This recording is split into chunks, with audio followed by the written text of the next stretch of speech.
Welcome to In the Trenches, where entrepreneurs, artists, writers, designers, inventors, warriors, and leaders share their stories of doing the hard, creative work that impacts all of our lives. Let the journey inspire you to do something worthwhile, build something bold, and create your life's work. And now, your host, Tom Morkis. Welcome back, everyone, to another broadcast of In the Trenches. I'm really excited to have on today's call Brian Cristiano, who is the founder of Bold Worldwide, which is a sports advertising and marketing agency, and has worked with clients such as the New York Mets, to give you an example of kind of the level they're at and what they do, and we'll be diving into that today. So, Brian, thanks so much for being on the call with us. Pleasure to be here, man. Thanks for having me on the show. Awesome. So before we dive into kind of what you guys do with Bold Worldwide, I like to go back in time a little bit. How'd you get into advertising and marketing? How'd you begin the process of, I guess, building and starting Bold Worldwide? Oh man, it's not to take us back too far. I'll try to condense the story, but it's a unique one. Back when I was in high school, I was very much into skating, actually rollerblading when it was cool in the mid '90s. And we used to film ourselves to kind of try different tricks and things like that. And I was okay. I actually competed in the amateur circuit in skating and stuff like that. And it was so different then than it is now. Whereas back in the mid-'90s, we'd look at magazine pictures and be like, oh, wow, that's cool. Somebody's doing a flip over a flight of stairs. Let's go and try that. And there was no YouTube how-to videos. So we would film ourselves. And then one day I had the bright idea, because I was surrounded by so many great skaters, some who were in the X Games, et cetera. So, why don't I actually just film this stuff and turn it into a skate video? Why not? And so I started that process. Never did anything like that before, just kind of based on what I had seen. Learned how to edit, actually Adobe Premiere version 1, no joke. And at some point I kind of grew the balls, so to speak, to just call up Video Action Sports, which at the time was the biggest distributor of skating and snowboarding videos, that kind of stuff. And I said, hey, I have your next big thing. And they said, okay, well, send us a sample. I did. Long story short, ended up selling like 5,000 plus copies at 17 at the time, which for a 17-year-old kid, that's a pretty big deal and a decent payday. And that's when I realized, I really love video. I really love production, all of that.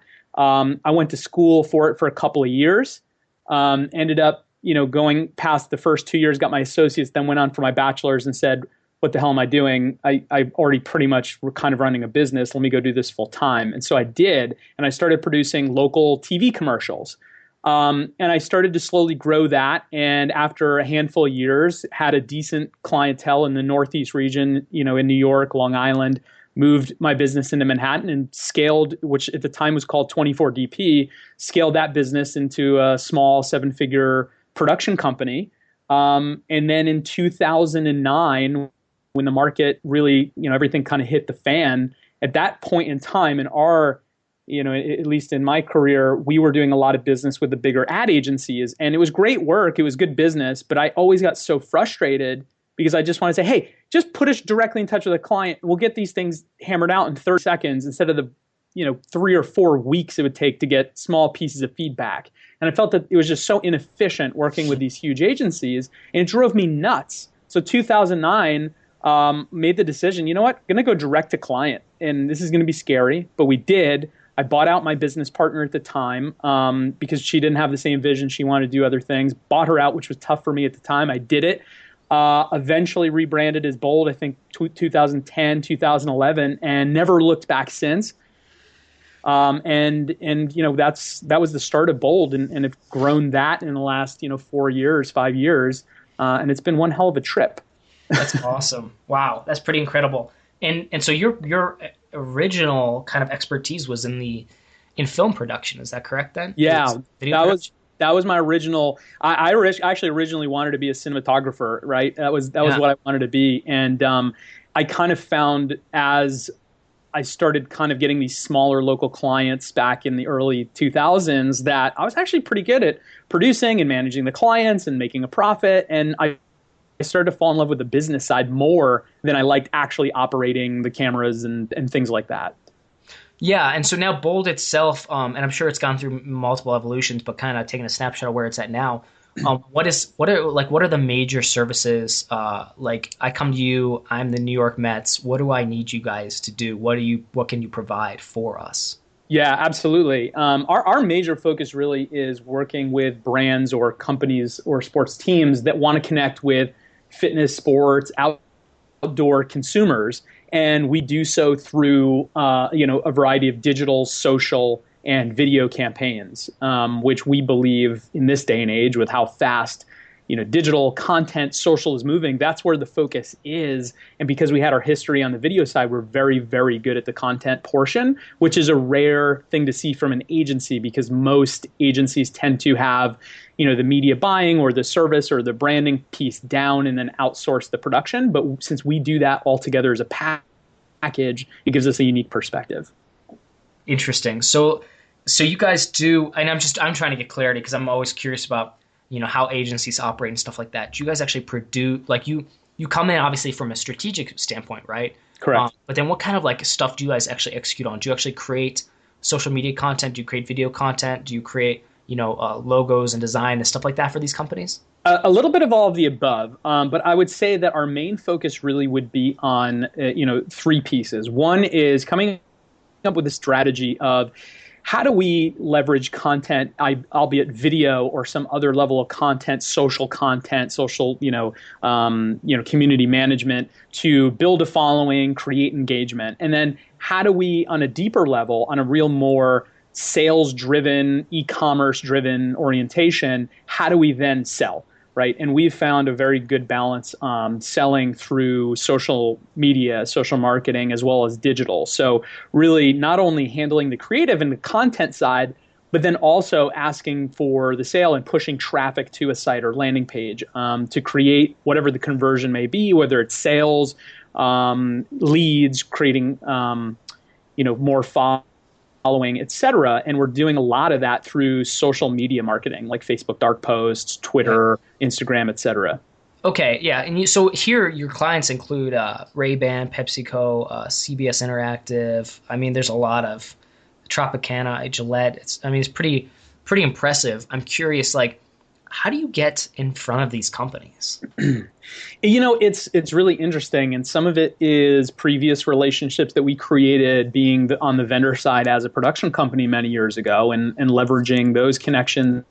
And, I think one of the downsides and also the upsides of working in the agency, marketing, branding world is people tend to move around a lot, which is difficult because there's been many times where we've been working with a brand and then all of a sudden somebody's not there. And so the relationship changes drastically. That's the hard part. But the great part is because there is so much movement within the industry, people that we knew who used to be at XYZ brand are now at another brand. And so if we had a good standing relationship there, we can now build inroads at a company that we didn't have a relationship with previously.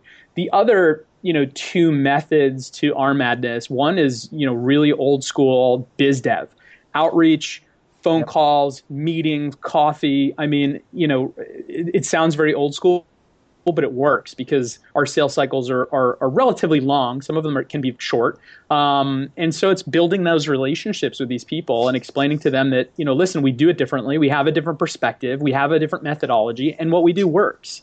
And then the other side, which we are in the process of getting better at, is creating content ourselves, which positions ourselves as a thought leader. We have a show called Out of Scope, which I talk about business, sports, and marketing, tying those three together. It's on YouTube, it's on podcasts, and that helps to create both awareness for my personal brand as well as the company as a whole. And our 2016 plan as a business for ourselves is to create a lot more content. We're going to be relaunching our website in about 30 to 60 days, and that's a big piece of where our focus is going to be is on content. Interesting. And how big is your team right now? So we are just shy of 20 people full time. I think we just added our 18th person, and we are growing. But we act a lot bigger than our physical footprint, and the reason is, I think, because I have the background from the production side where freelancers and part-time or permalance type folks is just very common in that business model.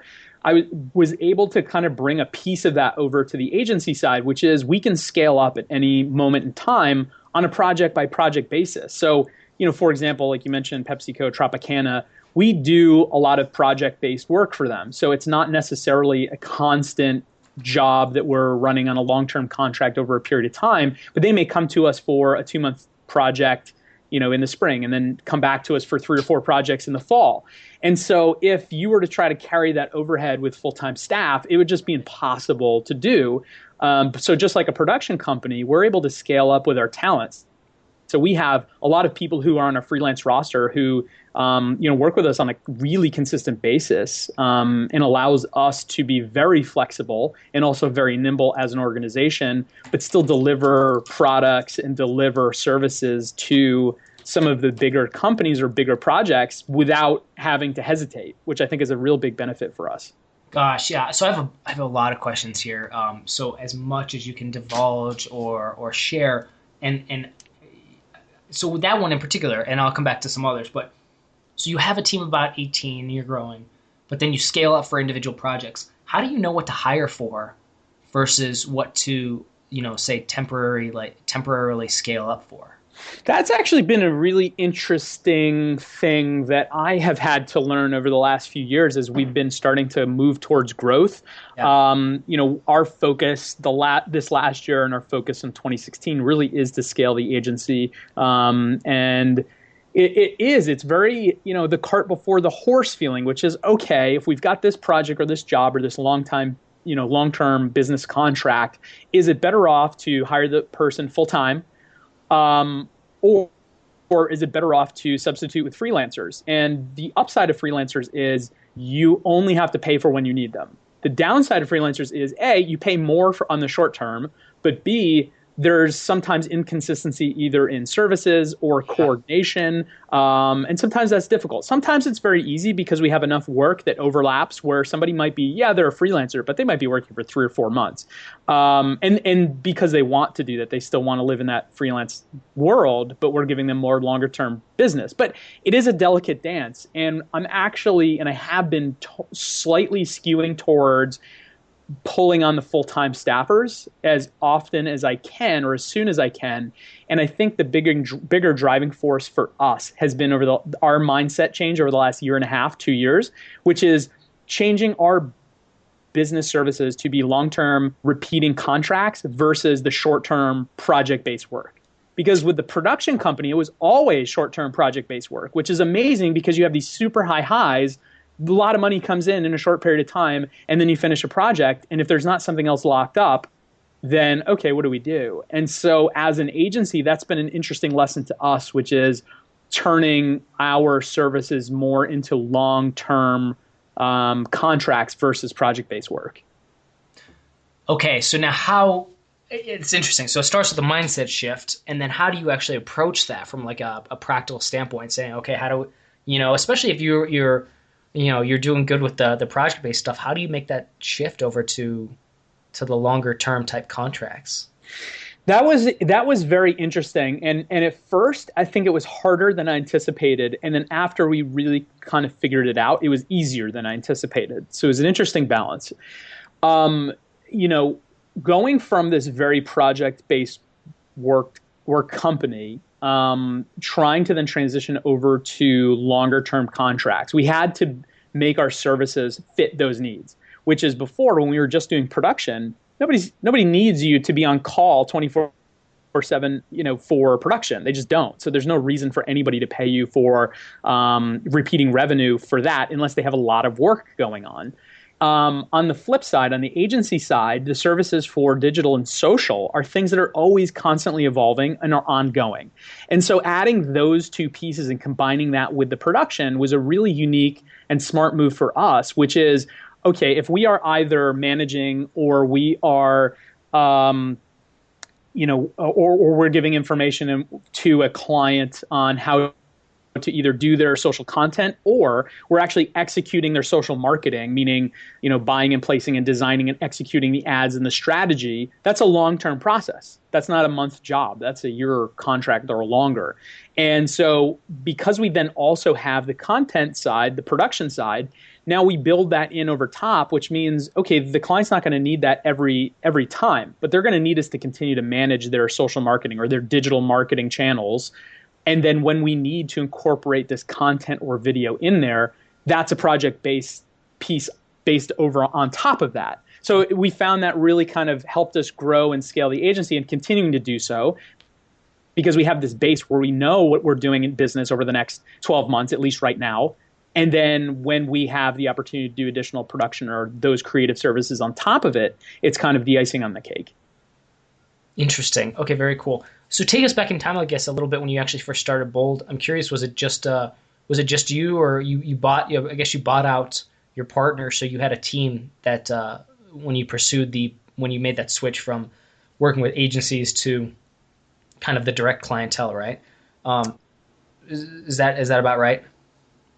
Yeah, when I bought my partner out and she moved on, I lost a business partner, but we still had I had a few people who made the transition with me. So I had about 3 staffers that made the transition with me, and then kind of really relied heavily on the first year off of all of our freelance talent. Like that was when it was unique for me because I've never worked for another agency. I've actually, with the very few exceptions, never really worked for anyone else, and so. That has its benefits, but then there's also a lot of questions of like, okay, well, now that we're an agency, I know the services and things that we can provide and will do, but the business model side was kind of unique to me. And so my mentality was still very much in the production side. Yeah. And so we were still taking a lot of jobs on a, per job basis, which was, at the time, looking back, I think it was kind of how we had to do it because no one was going to say, oh, great, you did a lot of awesome video. Now let me give you a year-long contract for these other services you're now bringing on board. So I think it worked its way out, which was we had to do these more short-term projects that incorporated content and video, but then also allowed us to show that we could do these other services and then slowly transition over to the more repeatable business agency model. Yeah. What were the core people you want to, if somebody's looking, probably does some sort of freelancing work, has done some sort of production work, is looking to kind of to grow that, I think the natural growth is toward an agency type model in a lot of ways. So say that person's trying to go move toward that. What are some of the key early hires for employee wise or yeah, I think that's probably the best way to put it.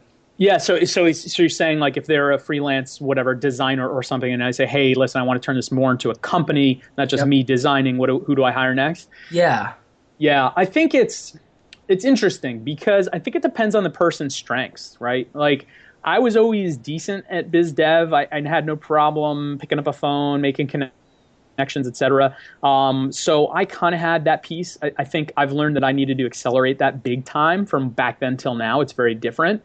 So if they're not very good at sales, I would absolutely start there because if they have the talent and they have the service, but nobody knows about it, then you're still not growing your business. Everybody needs to know about it. That's key number one. So either the person has to be good at sales or they need to bring on somebody who is good at sales. I think that's number one. Yep. Number two is to then, I think about what it is that you can package together with whatever your core services are. So if you're a really good designer, that's awesome. Maybe you're doing a lot of website work. So then maybe the next, easy, smart progression is to bring on a digital person so that you can incorporate digital channels and website design into your design. And I think that that's kind of what I learned, which some of it's trial and error, to be honest, but was really to start with what do you know best and then start adding on people who do other things that you don't that complement that core service. And that was how I started the first production company, which was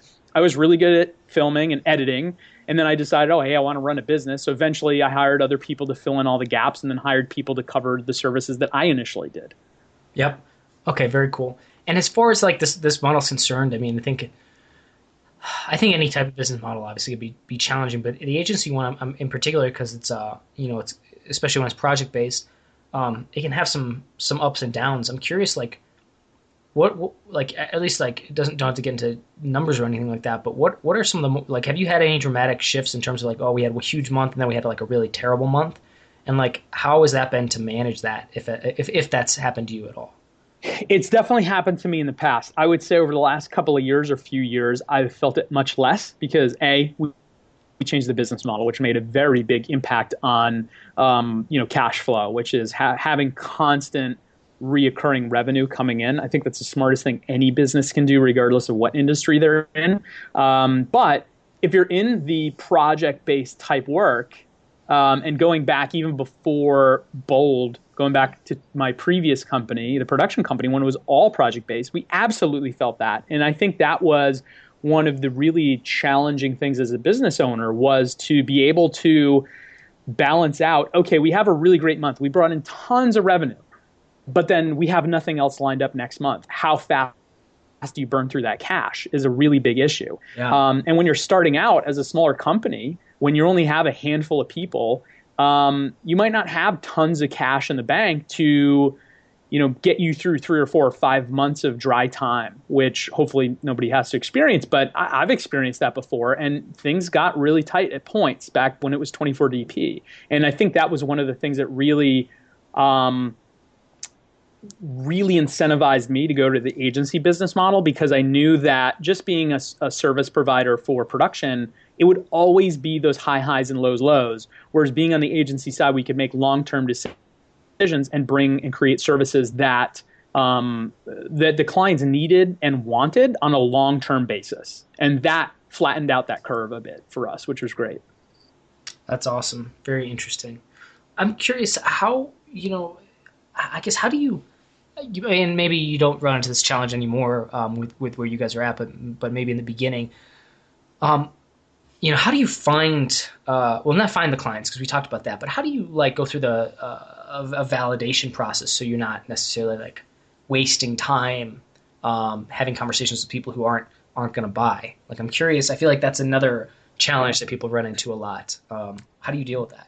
That is an interesting one, and we've been getting better at it. I would love to say we've perfected it, but I think, even from a year ago to where we are today, I think we're much, much better at it. And what I've learned is that you need to not be afraid to ask pre-qualifying questions to people you're potentially going to do business with, which is, there's a tendency when you're doing business to just say, oh, great, this person's interested, they're excited, they like us, they want our business, they want us to pitch them these 3 services and tell them how much it costs. That's wonderful. But on the flip side, if A, they can't afford your services or aren't willing to pay what you're asking, or they're thinking it's going to be short-term work when you need it to be a long-term contract, then you might go through all of this time and effort and energy, especially in the agency world, putting together pitches and things like that, which take up a lot of energy, time, resources, and money, to then find out 2-3 weeks later that, we really like you guys, but we're just not ready for this, or we can't afford it, or, we didn't realize there was a conflict with the other agency we work with. Those are really terrible things to find out after you've put in 100 hours of work.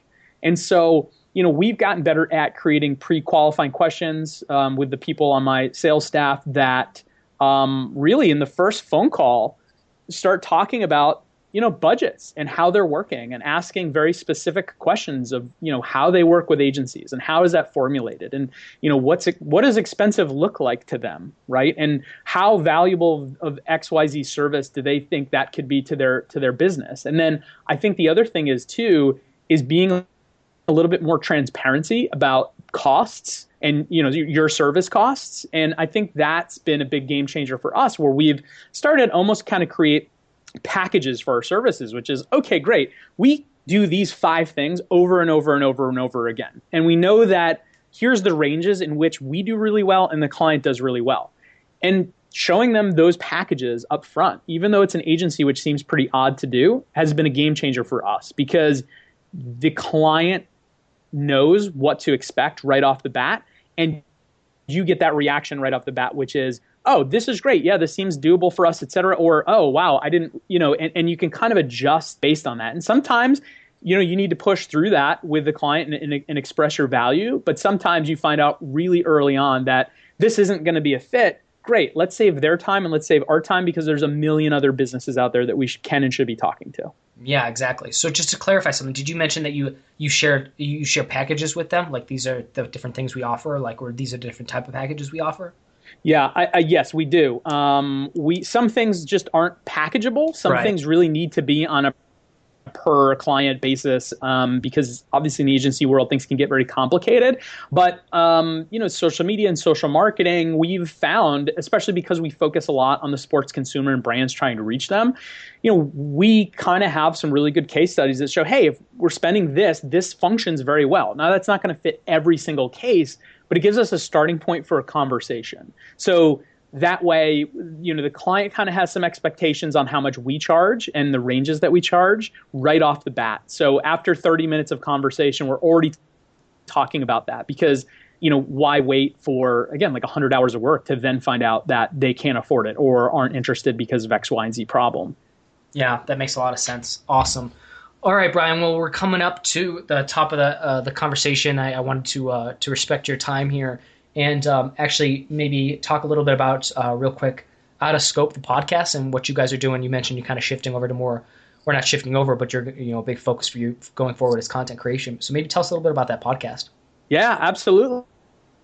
So we started Out of Scope last spring, and I think we're at episode 66 or 67 right now, which has been pretty amazing for us. And it's a weekly YouTube show that we also have on podcast, SoundCloud, etc. And you could find it real easily by just searching hashtag Out of Scope, either on YouTube or even just Google, and you can find it. And it's where we talk about sports, business, and marketing, and we kind of tie and package that up all together. And the show itself, just kind of like our business, has progressed since we started it. And now once a week, I interview someone in the business world, typically somebody who's on the sports side. And I've talked to some really great people. Ray Maker over DC Rainmaker blog, who's like one of the biggest influencers in the sports technology world. Last week, I actually spoke with Howie Kaflesky, Meb Kaflesky, the basically the number one runner in the United States, his brother, who's his manager, and kind of got deep on how he manages that athlete and his brother. And so we talk about that once a week. And then I have my director of sports marketing, Kyle, on every Friday. And we have a bit more fun. We kind of get into real business problems and try to solve them. And we also drink tequila. So it's a nice way to wrap out the week. So it's a fun show, but we try to give away some information that's tangible that people either in marketing or business can get some sort of takeaways, and it's been a lot of fun so far. That's awesome. And where can people go to find you and connect with you? Yeah, absolutely.